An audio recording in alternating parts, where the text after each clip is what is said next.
Hello, everybody. I'm Paul Ryden. Imagine the worst day of your life. Maybe you or a family member was in a terrible car accident, or you found yourself the victim of physical abuse at the hands of your spouse, or maybe you discovered after getting married that your husband was an alcoholic. Now imagine all of these things and so much more happening to one person. Well, that one person is with us today. Cheryl Costello has written I Have Been Blessed and is here to tell us all about it. Cheryl, welcome from New Jersey. Yes, thank you for having me. It is our pleasure. Now, that seems like an odd title for a book about a family that has faced so many hardships. Blessed. Yeah, well, do feel that I've been blessed to be able to get through all the events that happened in my life. Hmm. I have been blessed. I don't know what my purpose is here on earth, but I know God is helping me through it. Absolutely. Um, Tell us about some of the family dynamics you've had to deal with in your adult life. Well, when I first got married, I thought life was going to be like a fairy tale, like Mm. Donna Reed or Father Knows Best. Right. I was going to vacuum my carpets in high heels and pearls, but Right, right. Wearing a sundress. Yes, yes. that didn't happen. No. And from the start, I did not realize it, but my husband was an alcoholic. Hmm. And I went through many beatings Mm. and my children witnessing it. And that was probably a really tough thing to get through. But then I thanked God my husband was an alcoholic and there was help for him. He Hmm. wasn't a schizo. I would They, think that after one beating would be enough. no, I I stayed in for quite a long time. I don't know. I'm not a quitter, and I felt when I married for life, Hmm. and I just had to make the best of things and raise my children the best that I could. Now, it seems like you had a lot of problems after you got married, but these problems began a long time ago, too. What about some of the hardships in your childhood that you write about? My stepfather was a predator. Ooh. He did everything but have sex with me. Mm. And he cornered me in all kinds of rooms, and it was hell. And I couldn't tell my mother way back then. It was for fear she wouldn't believe me. And that's why, I mean, when Bill asked me to marry him, I don't know if I really loved him, but I knew it was my out Hmm. of that house. Yeah. Wow. That's terrible. What advice do you have for people who are in that situation? Well, nowadays you can speak of it more and you can be open. And yeah, I mean, when I had my daughter, I made sure I told her if anybody ever took advantage of her or tried to, family or stranger, to let me know because I would believe her and I would be there. Yeah, definitely. Was there ever a time when you sort of felt kind of helpless? I mean, did you have other siblings? Yeah, I did. I had two sisters older than me and a brother younger than me. And you weren't able to tell them anything about what was going on? No, Yeah. no. Well, my oldest sister was 12 years older, so she was out of the house Mm. when all this started. Right. My other sister just never spoke. So I don't know if it was happening to her or not. Yeah. No, I didn't tell anybody but a few friends. Yeah. There must have been something about your going about the day to day that indicated to people that there was something going on. You would think.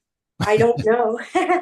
I don't know. I did not act any different. I don't believe I did. I Mm. was very happy when I was 16 to have a steady boyfriend. So I was with him as much time as possible. So I was not in my house.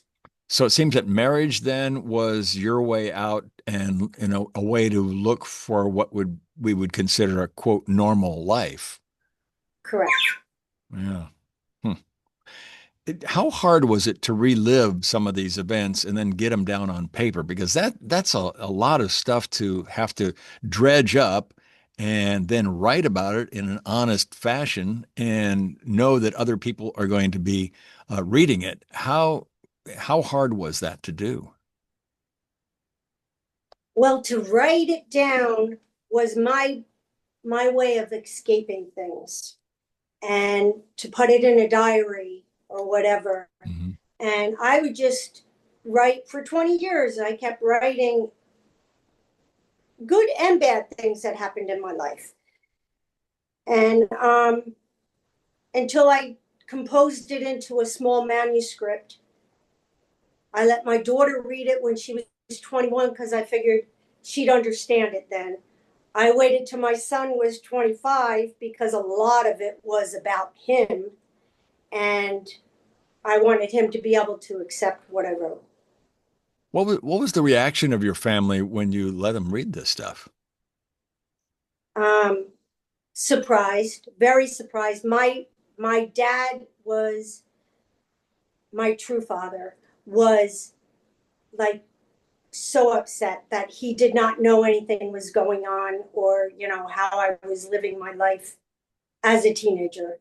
And then still, when I got married, he did not know that my husband beat me. I never let anybody know until I called my dad from the hospital when the last fight that we had, I was in the hospital. Good grief. Wow. So many things happening when you have to kind of, what does that do to you knowing you have to stuff all this inside? I mean, most kids your age, or when you're in high school, they're worried about going to the prom or going to football games and stuff like that, and you're worried about not getting beat up or molested. Molested. As a teenager, I was always on guard. I don't know how I evaded him, but I did. Mhm. But I mean, the mental scars have always been there. Oh, of course. Yeah, I And can't see how that can't be.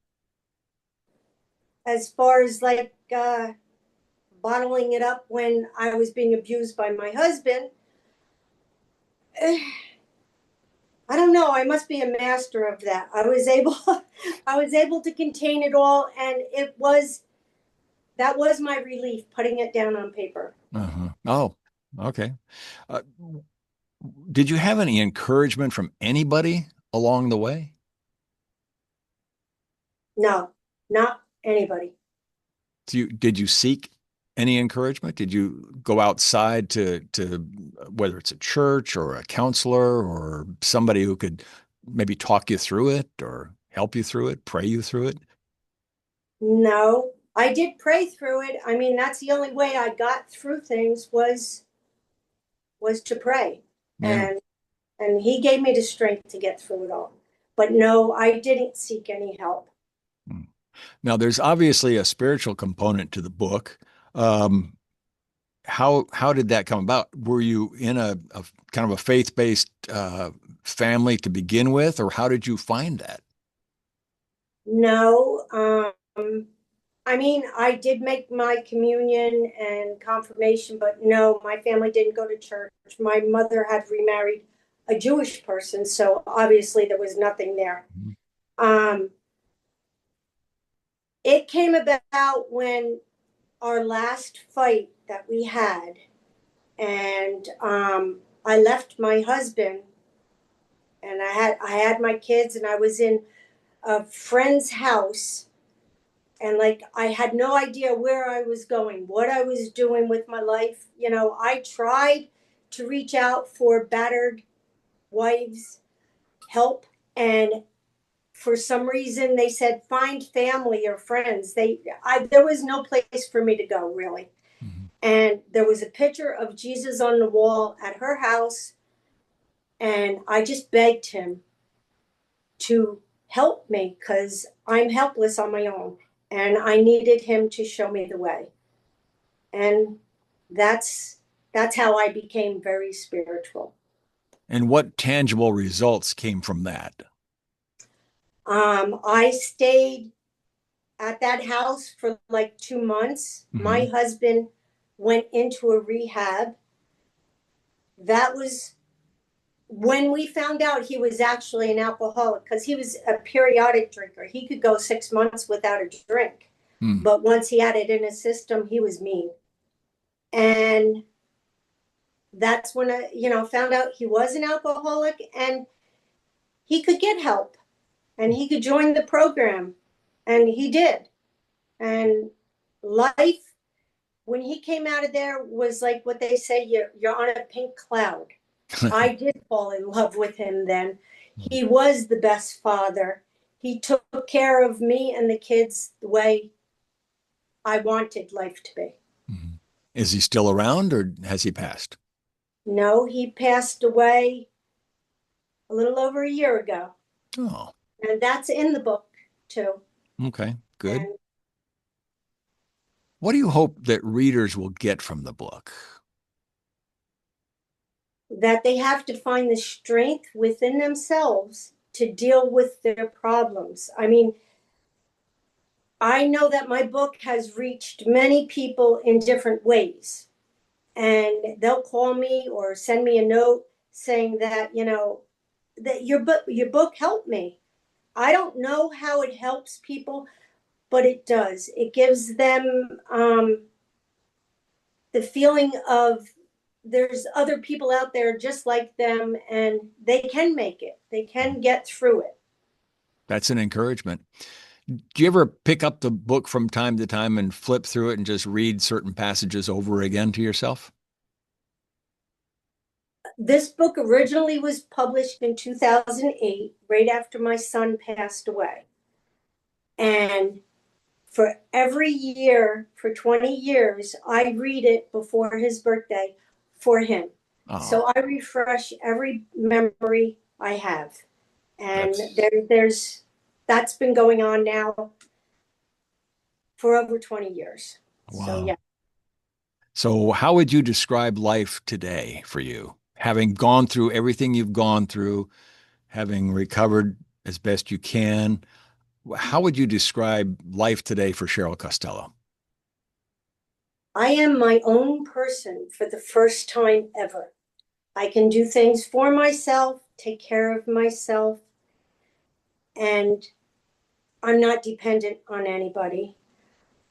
I have God with me at all times. He's my full conversation all day long. And I believe, I can do almost anything now. I had this book republished after my husband passed. And I've really, there isn't anything that I can't accomplish if I really want to try.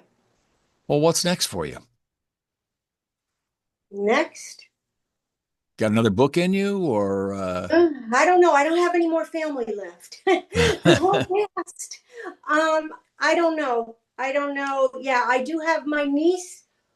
She's my only family. And I pray for her to be strong and healthy for me and me for her for as long as that goes. Yeah. I really don't know what life shows for me now. I do want to speak for people. I want to talk to them and help them if any way I can. And that's it. Well, it sounds to me like you are blessed. And I think you're going to be doing that through this book. The title is I Have Been Blessed, and it's available on Amazon. Cheryl, thanks so much for being with us today. Great talking with you. Thank you so much. You bet. And good luck the rest of the way. And well, hope you have a great day. Thank you. It's been a pleasure. A blessed day. Yeah. And thank you, folks, for spending a few minutes with us on the Global Book Network. I'm Paul Ryden. We'll see you next time. Thank you. All righty, there you go. And I hit